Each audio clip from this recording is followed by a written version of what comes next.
ഈ വീഡിയോയിൽ the seedling കവിതയിലെ ഫിഗേഴ്സ് ഓഫ് സ്പീച്ച് ആണ് നോക്കുന്നത്. ഫിഗേഴ്സ് ഓഫ് സ്പീച്ചിനെ പോയറ്റിക് ഡിവൈസസ് എന്ന് വിളിക്കുന്നു. കവിത രസകരവും സംഗീതാത്മകവുമാകാൻ വേണ്ടിയിട്ടാണ് ഇതുപോലെയുള്ള വാക്കുകൾ കവി ഉപയോഗിച്ചിരിക്കുന്നത്. ആദ്യത്തേത് പേഴ്സോണിഫിക്കേഷൻ. പേഴ്സോണിഫിക്കേഷൻ എന്നാൽ വ്യക്തീകരണമാണ്. ജീവനില്ലാത്ത വസ്തുക്കൾക്ക് മനുഷ്യന്റെ ക്വാളിറ്റീസ് നമ്മൾ പറഞ്ഞു കൊടുക്കും. മനുഷ്യന്റേതായ ഏതെങ്കിലും ഒരു ക്വാളിറ്റി, ഒരു ഗുണം അതിനുണ്ട് എന്ന് പറഞ്ഞു വെക്കും. അതാണ് വ്യക്തീകരണം എന്ന് പറയുന്നത്. Example from the poem. പോയത്തിൽ നിന്നുള്ള examples. To itself it felt a talking. മനുഷ്യർ സംസാരിക്കുന്നത് പോലെ അവിടുത്തെ ആ കുഞ്ഞു തൈച്ചെടി സംസാരിച്ചു. അതെന്താണ്? ഒരു വ്യക്തീകരണമാണ്. മനുഷ്യർക്കാണ് സംസാരിക്കാനുള്ള കഴിവുകൾ ഉള്ളത്. അതുപോലെ ഈ കുഞ്ഞു തൈച്ചെടി അതിനോട് തന്നെ സംസാരിച്ചു. ഇത് പേഴ്സോണിഫിക്കേഷൻ ആണ്.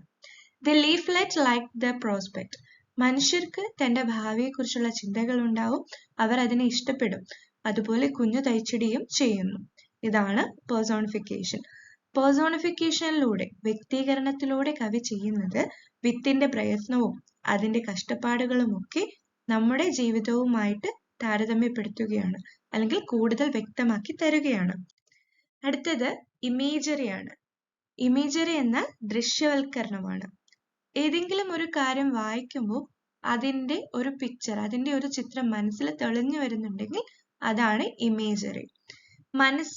മനസ്സിന്റെ ഉള്ളിലേക്ക് ഏതെങ്കിലും ഒരു ദൃശ്യം ഓർമ്മയിലേക്ക് എത്തുകയാണെങ്കിൽ അതാണ് ഇമേജറി. ഉദാഹരണത്തിന്, the sunshine poured upon it and the clouds they gave a shower.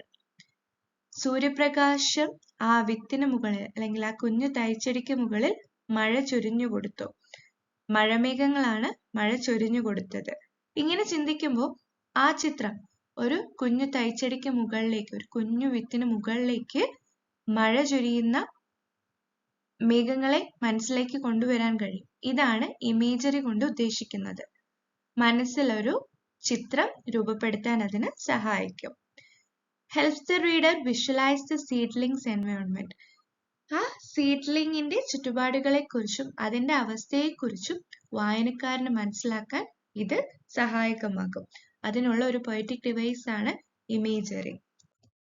അടുത്തത് അലിട്രേഷൻ.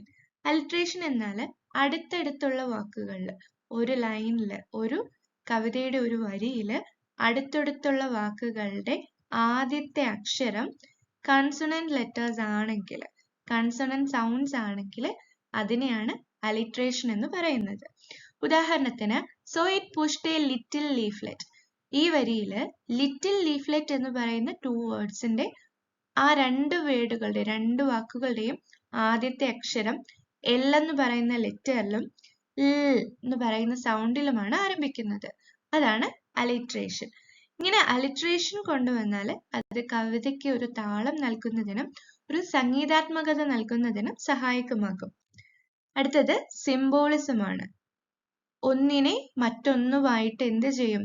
അതിനെ അതുമായിട്ട്, അതിന്റെ ചിഹ്നാന്വയം എന്നാണ് പറയുന്നത്. സിംബോളിസം. സിംബൽസ് യൂസ് ചെയ്ത് മറ്റൊരു കാര്യത്തെ റെപ്രസെന്റ് ചെയ്യും. ഒരു വസ്തുവോ അല്ലെങ്കിൽ ഒരു പ്രവൃത്തിയോ വലിയ ആശയങ്ങളായിരിക്കും എന്ത് ചെയ്യുന്നത്? അതിനുള്ളിലൂടെ പ്രതിനിധീകരിക്കുന്നത്. അത് മനസ്സിലാക്കുന്നതിന് വേണ്ടി ഉപയോഗിക്കുന്ന ഒരു പോയറ്റിക് ഡിവൈസ് ആണ് സിംബോളിസം. ഉദാഹരണത്തിന്, seedling represents children or anyone growing through challenges. ഈ കവിതയിൽ ഈ കുഞ്ഞു സീഡ്ലിങ്ങിനെ വരച്ചു കാണിച്ചിരിക്കുന്നത് എന്തെന്നാണ്?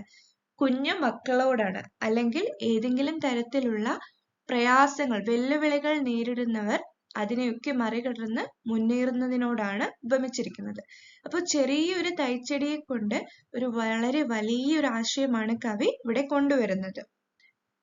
ജീവിതത്തിലെ ദൃഢനിശ്ചയവും വളർച്ചയും അത്യാവശ്യമാണ്, അതിനുവേണ്ട കാര്യങ്ങൾ ചെയ്യണം എന്നുള്ളൊരാശയമാണ് ഇതിലൂടെ കവി നൽകുന്നത്.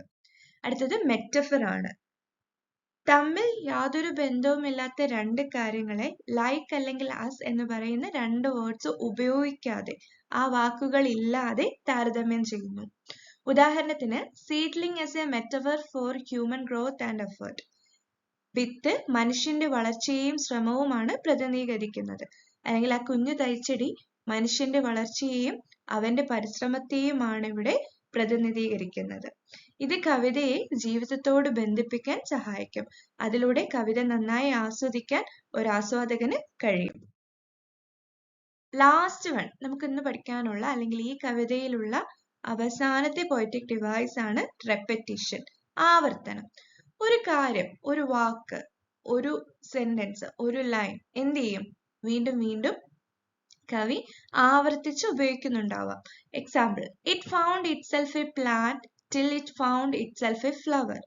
ഈ വരികളില് നോക്കിയാല് 2 or 3 വാക്കുകൾ വീണ്ടും വീണ്ടും ആവർത്തിച്ച് വരുന്നതായിട്ട് കാണാൻ കഴിയും.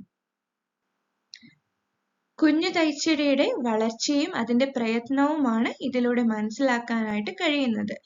വീണ്ടും വീണ്ടും ആവർത്തിച്ച് ആ വാക്കുകൾ ഉപയോഗിച്ചിരിക്കുന്നതിലൂടെ കവിക്ക് അതിന് കൂടുതൽ ഊന്നൽ നൽകാനായിട്ട് സാധിക്കുന്നുണ്ട്. ഈ കവിത നമ്മെ പഠിപ്പിക്കുന്നത് പരിശ്രമം ചെയ്യുക, വെല്ലുവിളികളെ നമ്മൾ ധൈര്യത്തോടെ നേരിടുക, ചെറിയ ചെറിയ ശ്രമങ്ങൾ വീണ്ടും വീണ്ടും തുടർന്നുകൊണ്ടേയിരിക്കുക, അതിലൂടെ വലിയ വലിയ ലക്ഷ്യങ്ങൾ നേടിയെടുക്കുക.